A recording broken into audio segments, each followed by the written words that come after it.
In just 14 seconds, Denzel Washington shattered his silence that had remained hidden for 23 years. He didn't raise his voice. He didn't need to. All he did was play a single video. Just one. A clip Pam Bondi never wanted the public to witness. The faces in that footage weren't strangers. One of them was Donald Trump laughing alongside Epstein and 3 underage girls. What kind of truth has to be buried so deep that only a man like Denzel, a small USB, and a mother's sorrow could drag it into daylight? The red tally light blinked once, then locked into a cold, steady stare. Live. No edits, no filters. The Oversight Committee chamber felt less like a government room and more like a cathedral under siege. The air was thick, almost heavy. Even the microphones seemed to hesitate. C-SPAN's cameras crept in, searching like they were hunting for a heartbeat, and they knew where to look. At the far end of the panel sat Denzel Washington, composed. The only movement was the slow rise and fall of his chest, steady like someone who had already endured the fire and wasn't afraid of sparks anymore. In his hand was a worn manila envelope, edges frayed, filled with something heavy. Truth. Nobody in the room had seen its contents. Not the press, not the audience, not even the Republican committee chair sitting 2 seats away, who kept glancing over like Denzel might set the whole room on fire with a glance. Behind him, his team sat like soldiers, silent and sharp. They had seen it, but America hadn't, not yet. Then came the sound of heels. Pam Bondi entered like she was stepping into a courtroom she believed belonged to her. Her hair was perfect, her suit looked like it could cut steel. Flanked by 2 legal assistants and a PR handler with an earpiece, she moved like background noise scripted into a stage play.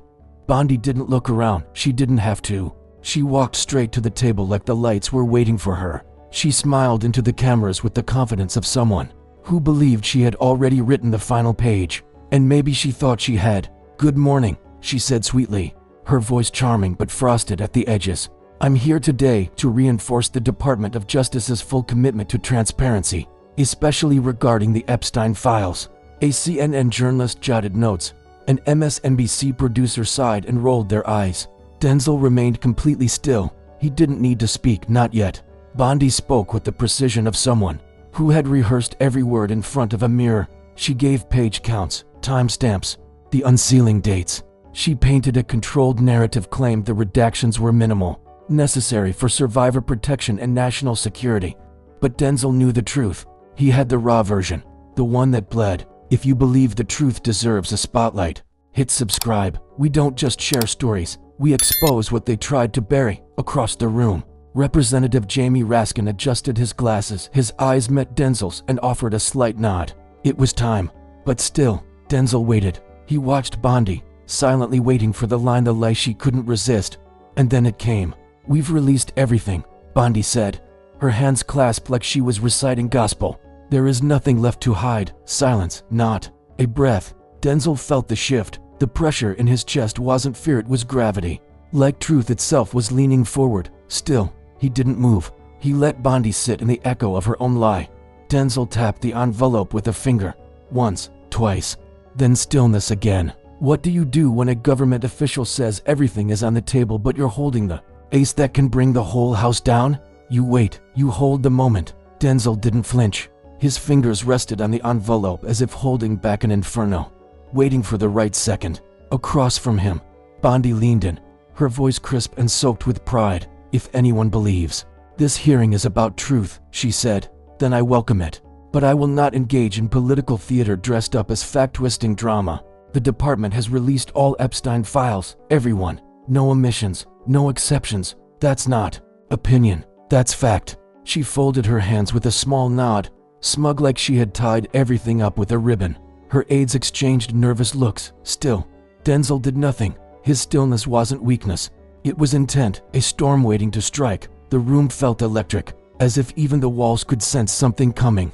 Bondi's words didn't settle like truth, they rang like an alarm.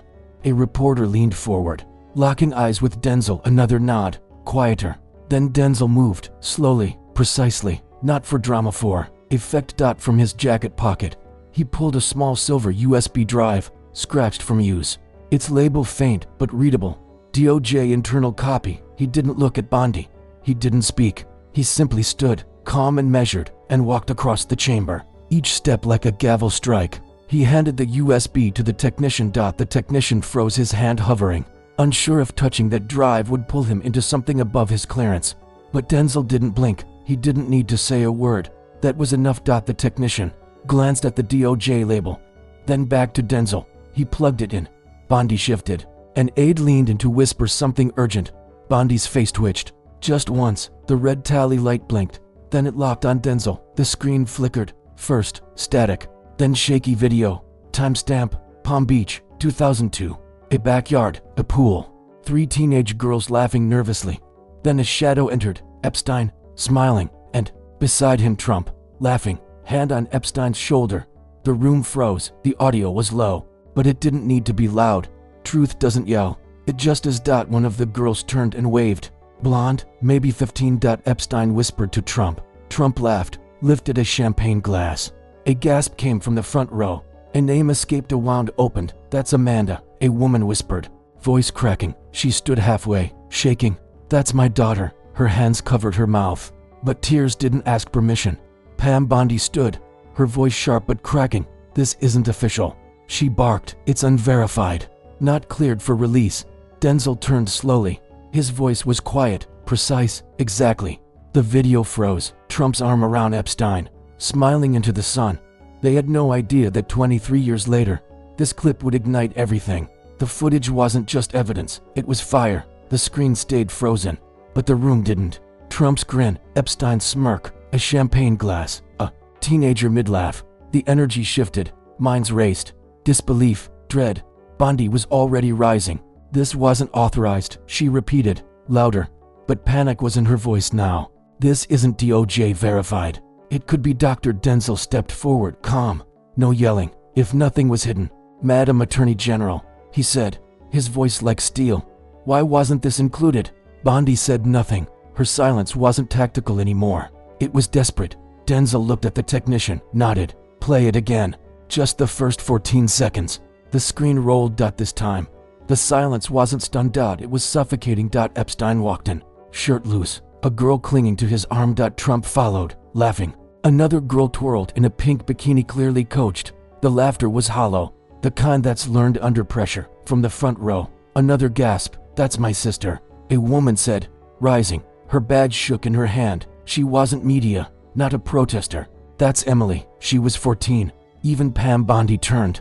You said it yourself. Then her voice broke off. You claimed all the names had been made public. You said there was nothing left to reveal. Security hesitated. Denzel raised his hand. They stopped instantly. The screen faded to black, but the image had already burned itself into the air. Denzel walked to the middle of the chamber. His steps didn't echo, but each one hit harder than a judge's gavel. You didn't just remove names. He said each word like a chisel striking stone. You erased evidence. You removed the full picture. You hid the truth. This isn't politics. This is power. And this is what you chose to protect when no one was watching. Bondi tried to speak. No sound came out. Her courtroom confidence vanished. Like color draining from a face, all that was left was calculation falling apart. Denzel didn't smirk. He didn't raise his voice. He calmly returned to his folder, pulled out a single document, and placed it carefully on the table. An internal DOJ memo, clear enough for the committee, yet subtle enough to test the camera's focus. Pam Bondi's name was stamped on it. Above it, a red ink post-it note read, "Do not release. POTUS presence. Classify." The impact hit instantly. Gasps, shifting in seats, a room collectively holding its breath. But Denzel was already walking back to his chair. He didn't need claps. He didn't need outrage. He just said, quietly, "Truth doesn't disappear. It just waits for someone to press play." His voice was steady, matter of fact. He sat down like a man who had just completed a final chess move. "How do you hide a crime that's caught on video?" he asked, "and still swear to a nation that you told the truth?" The room didn't relax, it tightened, like all the air had been sucked out. Bondi held onto her table like it was the only thing keeping her grounded. Her eyes jumped between the screen, the audience, and the committee. When she finally spoke, her voice cracked, revealing what her stiff posture was trying to hide. "That clip is unverified," she said, jaw clenched. "It's not part of any DOJ certified file. It's probably fake, politically driven, maybe even planted." Denzel didn't blink. He didn't have to.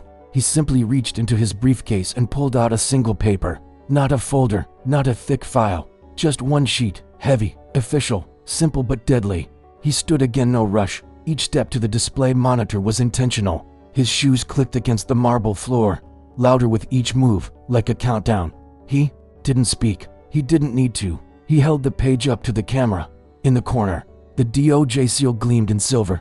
The video you just saw, Denzel began, voice calm and precise, was logged, reviewed, and redacted. Then he turned to Bondi. By you. Bondi looked away. The screens updated. The committee and the room now saw the document. Metadata from DOJ's internal files. One section was highlighted in yellow. Footage ID, warranting 283, Epstein residence. April 2002. Next to it, reason for redaction. National Security Protocol, but one line stood out, circled 3 times in red ink. Trump presidency. A wave of whispers moved across the room. Every reporter leaned forward. This wasn't a mistake. This was deliberate. Denzel kept his voice low, but it cut deeper with each word. This isn't about verifying footage. This is about hiding it. You had this video, you covered it up, and then you told America it didn't exist. Bondi stood up so fast, her chair slammed into the table. Those redactions were reviewed by national security experts, she snapped. These are standard exclusions for national interest. Those rules existed before I took office. Denzel walked closer, bridging the space between truth and denial. And yet, he said, steady and relentless, out of more than 400 files, only one was marked as a national risk because a private citizen appeared at a pool party with a known sex trafficker. Only one name was circled, only one was protected. Bondi's. Breath caught. Denzel placed the document face up on the desk and rotated it toward the committee. Every member could read it clearly now. Each listed name had a status beside it: released, deceased, minor at time of incident, except one. Trump, status, withhold indefinite. Telecontrans. Jamie Raskin picked up the paper, his expression unreadable, his voice firm. Mr. Washington, Raskin began, are you claiming the Attorney General knowingly hid evidence to protect a former president? Denzel locked eyes with Bondi. His response was quiet, final. I'm not claiming anything, Congressman. I'm proving it. The room didn't explode, it shrank in silence. Bondi stood frozen, fists clenched. The table before her no longer gave authority, only something to cling to. The spotlight that once elevated her now revealed her cornered. Her own signature had become her downfall. What happens when the person trusted to expose the truth is the one who buried it deepest? The silence wasn't calm, it was calculated. Every camera refocused, every phone lit up. Bondi didn't move, her eyes locked on the document, as if staring long enough might undo it. But the mask had cracked. Truth wasn't slipping out, it was breaking free. Representative Raskin cleared his throat. He slowly adjusted his glasses and pulled a slim folder from his desk. Mr. Washington isn't the only one receiving these disclosures, he said, his tone now sharpened like a drawn blade. This morning, my office received an anonymous memo from Washington, along with a chain of internal DOI emails. He paused just long enough for discomfort to settle, then lifted the first page for everyone to see. This is a whistleblower memo dated 2 weeks after the redactions were finalized. His voice turned grim. It advises the Attorney General to reconsider withholding footage ID 283 because of its public importance and the potential reputational damage to the DOJ. The reaction this time wasn't shock, it was confirmation. Pam Bondi didn't speak, her jaw clenched, trapping every lie she hadn't yet confessed. The screen showed page 2. An email chain began to scroll. Names, dates, subject lines: urgent review, redaction integrity. Then came the final entry: directive remains unchanged, withhold. At the bottom, 2 initials: PB. Denzel leaned back in his seat, not proud, not arrogant, just still. He had spoken enough. Now the evidence spoke for him. The screen faded to black, but the silence shattered. Phones buzzed, laptops opened, Twitter exploded. Hashtag Epstein files, hashtag Bondi redacted, hashtag cover up confirmed. Every news channel cut in. CNN, MSNBC, even Fox didn't dare switch away. And then the past walked back in. The main screen lit up. A press conference from 6 months earlier. Pam Bondi stood at a podium, American flag behind her, cameras flashing. Her voice played on loop. We have released all Epstein-related material legally available to the public. This administration will not hide behind legacy power. We stand for full transparency. The irony didn't sting, it exploded. Bondi turned to speak. No one called on her. No one cared. She had lost the narrative. Everything once hidden behind bureaucracy and red tape was now clawing into the light, frame by frame, memo by memo, signature by signature. And Denzel sat, not as a politician, but as a reminder. Justice doesn't always shout. Sometimes it whispers, then it shows the receipts. What happens when the very system begins pulling back its own curtain? The room never returned to calm. It simmered. The screens went dark again. But the truth had already hit. Bondi stood still, hands hovering behind the mic, as if she could physically stop the tidal wave crashing toward her. Reporters weren't writing anymore. They were already live. The world wasn't just watching it, was judging, and the pressure was mounting on her shoulders. Denzel stayed seated, calm as ever. When he finally spoke, his voice was even but cutting. "Madam Attorney General," he said, "was this really about national security, or was it about personal loyalty?" He didn't shout. He didn't have to. Each word struck like a funeral bell in a hollow chamber. Pam Bondi didn't respond right away. Her expression shifted, just a slight movement at the edge of her lips. Yet that tiny change said more than any official statement ever could. She reached for her water but didn't sip. She looked toward her assistants. None stepped in. For the first time since the hearing began, silence didn't serve as her armor. It left her exposed. The camera zoomed in. Camera flashes sparked against the wood panels. Somewhere in the crowd, a journalist leaned in and whispered, "This is Watergate, only with USB drives." Denzel rose again. Not quickly, not slowly, with calm purpose. He walked toward the stand, not to impress, but with the steadiness of someone following a long memorized script. "This committee needs answers," he said, his voice even. "Either you made a professional decision with serious national consequences," he paused, "or you made a political one to protect a man who once gave you power." Raskin gave a silent nod. The others on the panel remained quiet, but their expressions said enough. Their eyes shifted from Bondi's tight fists to the document still lying open on her desk, clear and undeniable. Finally, Bondi broke the silence. "I followed DOJ protocols," she muttered, but her voice was weak, almost cracking. "There are always guidelines, interpretations. It's not black and white." Denzel stepped closer. "No, ma'am," he said firmly, "not black and white." He gestured at the file, but red encircled. No one gasped anymore. The room had passed shock. Now it sat in a space called reckoning. From the front row, a young woman wiped her tears. She didn't need to lift her head. Everyone had seen it. The document, the footage, the truth. Still, Bondi stood behind her title as if it could protect her from what was coming. But in this moment, titles held no power, only truth did. What happens when the law no longer shields the innocent, but is used to hide the crimes of the powerful? The committee called a 10-minute recess, yet no one moved. People rose, but no one spoke. They didn't have to. Silence had transformed. It was no longer suspense. It was judgment. The room buzzed with quiet panic, the kind that follows when a nation hears a truth it can never unhear. Staff whispered into phones. Reporters pounded out headlines. Denzel didn't move, hands folded, eyes steady on Bondi, who now sat stiffly, her gaze lost in empty space, as if something inside her had begun to fall apart. Then she appeared. A woman stepped down from the spectator seats. No shouting, no protest, just slow, steady footsteps. She had no media badge, no credentials, just a plain name tag, peeling at the edges. Her voice sliced through the room. "My name," she said, shaking, "is Carol Donovan. My daughter was Amanda." Heads turned. Bondi's head snapped up. Denzel didn't blink. She was 14 when that video was recorded. 14 when she was invited to that house. 14 when she came back quiet, wouldn't tell me why. 14 when she began drinking mouthwash in the morning, because it numbed her tongue. A silence dropped like a hammer. The hearing room was no longer a courtroom. It was a wound. Carol stepped closer, her hand unsteady as she pointed at Bondi. "You knew," she said, voice breaking. "You knew who was in that video. You knew what they did, and you left his name off the list." Her hand clenched into a fist. "You let her die thinking no one would believe her."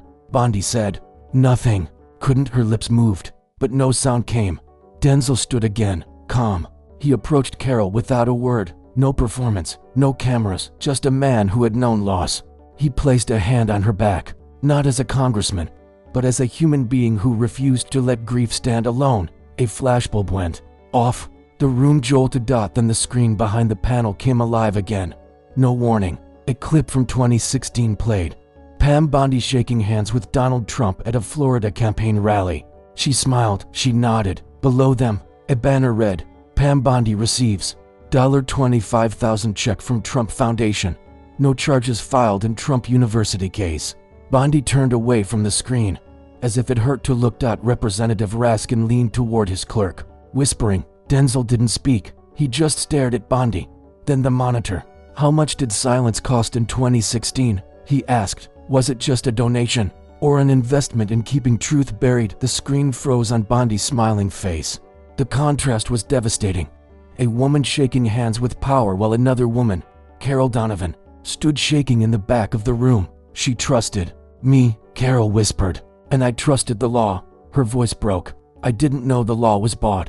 For the first time, Bondi looked down, not at her notes, not at a folder, at nothing, because nothing could save her now. What happens when justice doesn't just fail a child, but embraces her abuser? The room stayed, stunned.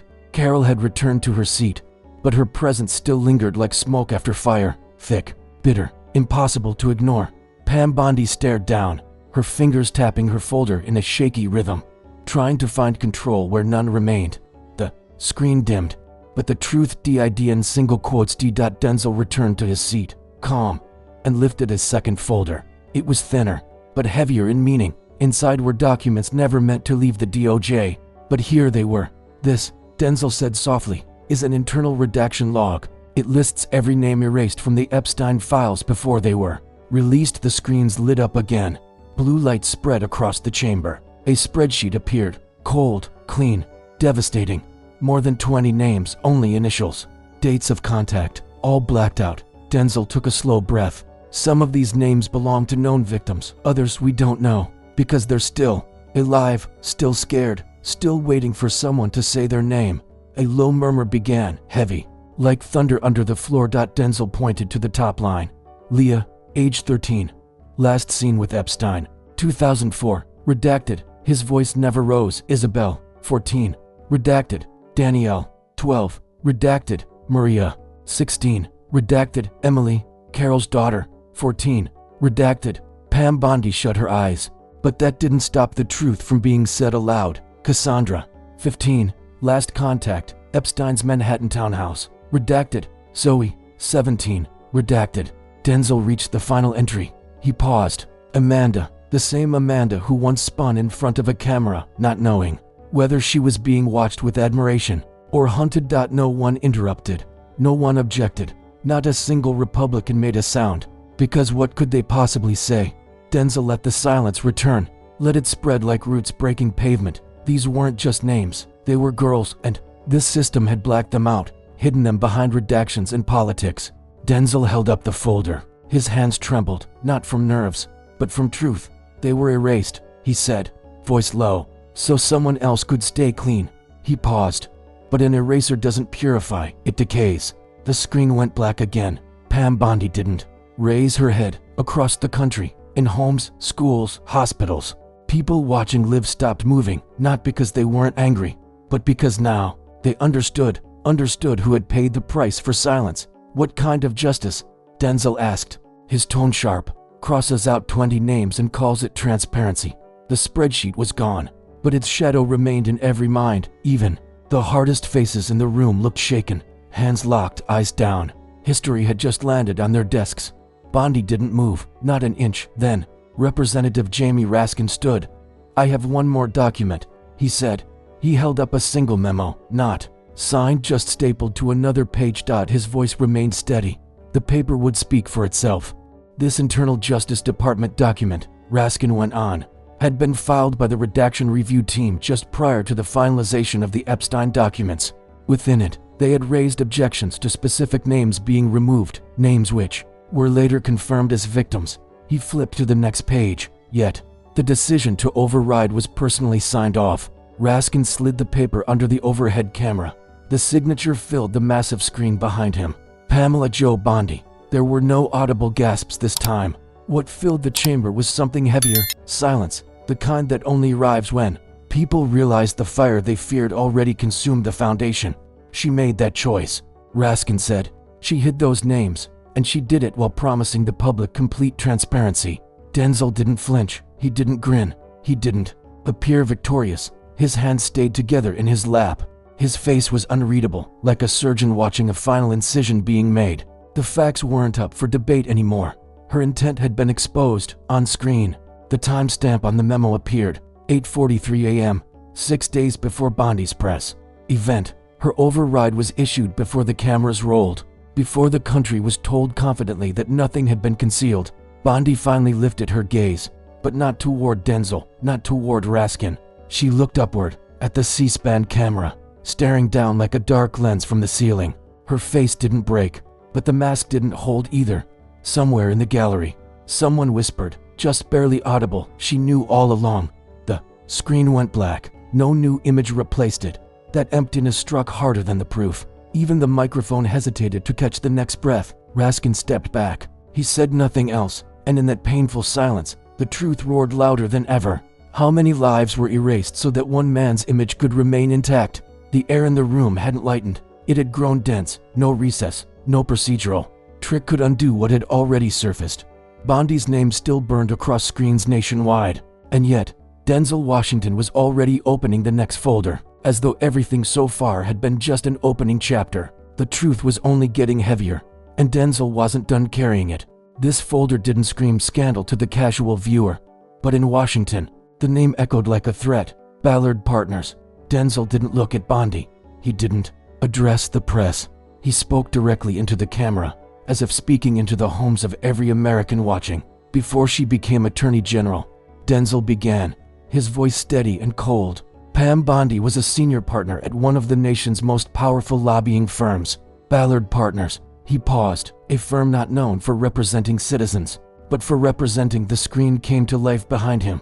A timeline appeared. January 8th, Bondi joins DOJ. January 10th, DOJ's Fair Enforcement Task Force marked inactive. January 12th, order of formal dissolution signed. Denzel didn't need to hold a dramatic pause.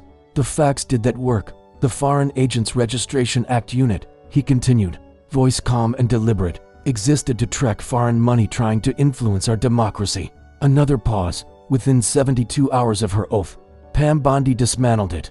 The reaction wasn't theatrical, it was piercing, like sudden paper cuts that sting before you even see them.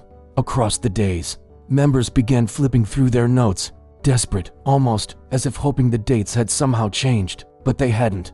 The truth was anchored now. It wasn't moving. Bondi blinked once, then again, and then nothing.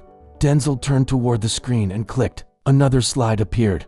Ballard Partners' active client list at the time of Bondi's DOJ confirmation. Names appeared slowly, one after another. Qatar, Kuwait, General Motors, Amazon, Geo Group. Each name, a strand in a web. And at the center sat Pam Bondi. She didn't just ignore foreign influence, Denzel said, voice like a blade. She switched off the spotlight. Bondi shifted in her seat. Her lawyer leaned close, whispering fast. She waved him off, and then Raskin leaned forward, voice like iron. You didn't drain the swamp, he said. You filled it. Then you opened a private exit for the clients who signed your checks. Bondi's lips quivered, but she said nothing. Her eyes darted to the screen, looking for a loophole. There wasn't one. The emails were signed, the timelines matched. This wasn't a procedural problem anymore. It was fatal. Then another slide, a DOI memo, written by a former analyst. It read, concerns regarding Ag Bondi's ties to Ballard Partners and its clients should be referred to the Inspector General. The date, 3 days before the task force was shut down. This wasn't policy, Denzel said, stepping forward. This was payment. He paused. This wasn't about justice. It was about managing influence, about locking the right files, and opening the wrong doors. Bondi's stare went hollow. The story was no longer just about Epstein. It was about who got protected next and who paid the price. What happens when the highest office of justice becomes just another line item in a lobbyist's invoice? The room was breathless, but Denzel wasn't finished, not even close. He closed the Ballard folder firmly, then slid another file forward, DOJ seal fresh and clear. This one had no graphs, no bulleted lists, just one sworn statement, heavy with consequence. Denzel didn't raise his voice. The quiet did the work. When you shut down the FAR task force, he said to Bondi, locking eyes with her, you didn't just end investigations, you ended the documents themselves. He looked straight at her. A former DOJ aide came forward last week, under oath. He testified that multiple exhibits, photos, transcripts, sealed testimony tied to Epstein, were physically destroyed. Under your direction, the reaction was immediate. Chairs moved, phones lit up. Lawmakers glanced at one another, uncertain they'd heard right. But Denzel stayed still. He clicked the screen again. A black and white surveillance photo appeared. Time-stamped, dated, a loading dock at night. 3 plastic bags, full of shredded papers, being wheeled away by a contractor. Denzel stepped closer. According to the whistleblower, these bags contained Epstein deposition exhibits, files this committee never even reviewed. He paused, and here's the manifest. Another slide. A disposal order, signed under Bondi's direction. Noted, archived exhibits, special handling requested. This time, panic didn't start in the audience. It started behind Bondi. Her attorney stood up sharply. "This is character assassination," he said, slicing the silence. "He's presenting speculation, not oversight." Denzel didn't even glance at him. "The photos are real," he said. "The manifest is real. The sworn testimony is filed, under perjury penalties." He tilted his head slightly. "If anything is false here, you're welcome to say it, under oath."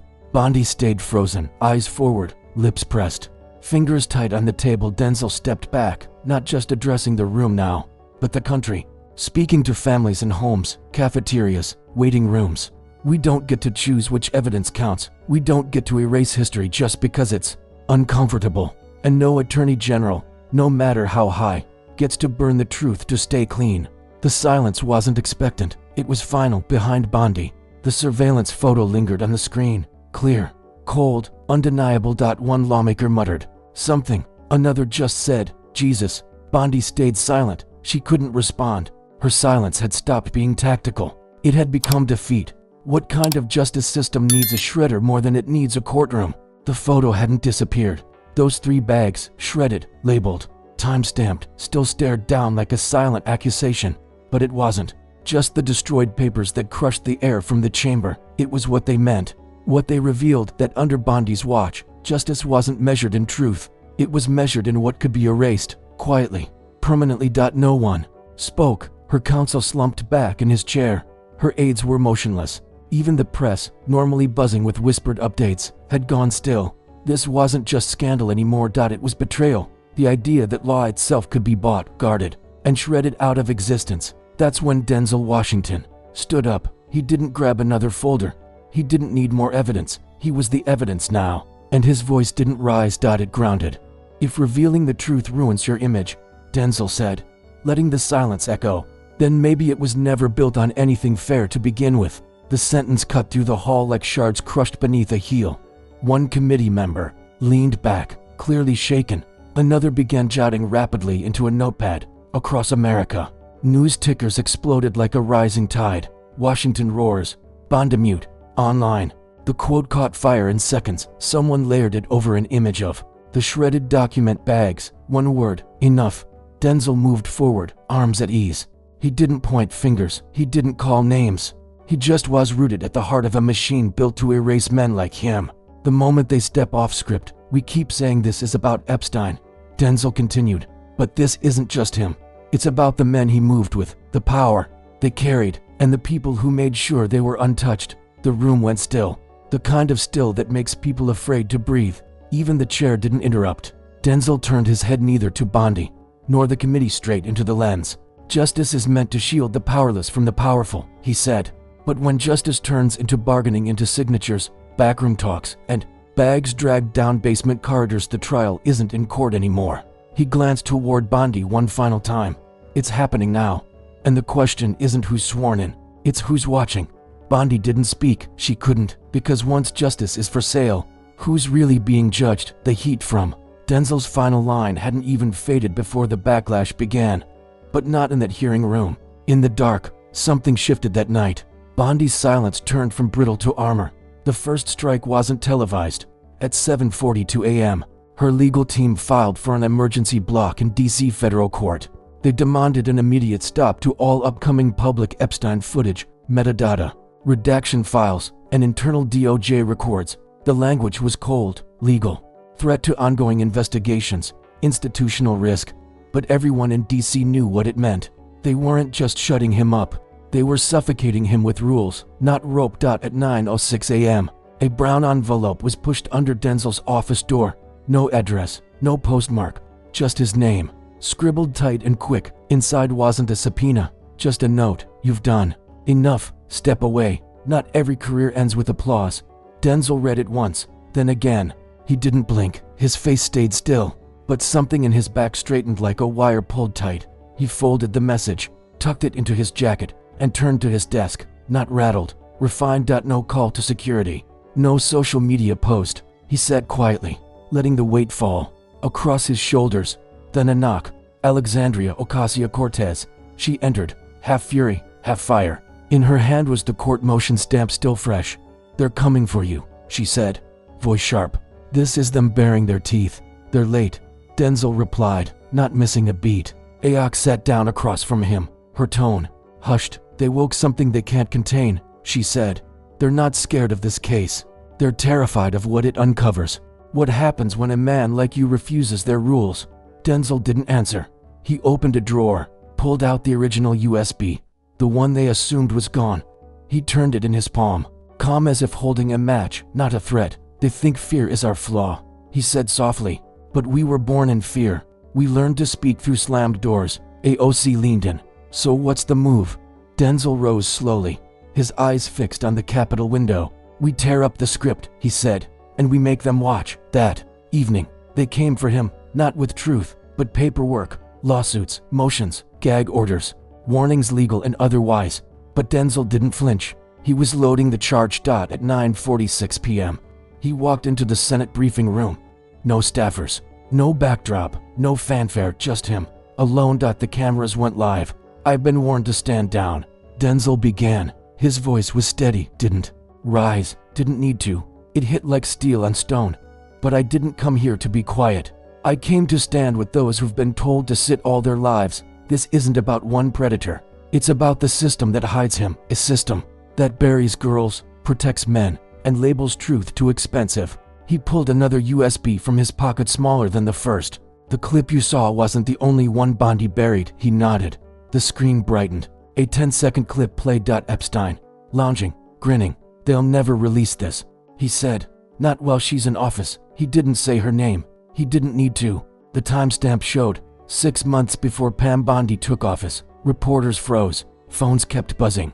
"This isn't a PR fight," Denzel said. "It's a reckoning." By dawn, the nation didn't ask. It demanded. Over 4 million signatures in 2 days. Denzel didn't tweet, didn't boast. He walked to the Capitol steps, this time not alone. 30 survivors behind him, each holding white signs. No slogans, no hashtags, just names, the names Bondi tried to wipe out. Denzel didn't give a speech. He gave a list. "This isn't protest," he said. "This is memory. Leah, Isabel, Danielle, Maria, Emily, Amanda." Each name truth returned to the light. The crowd didn't cheer. They didn't have to.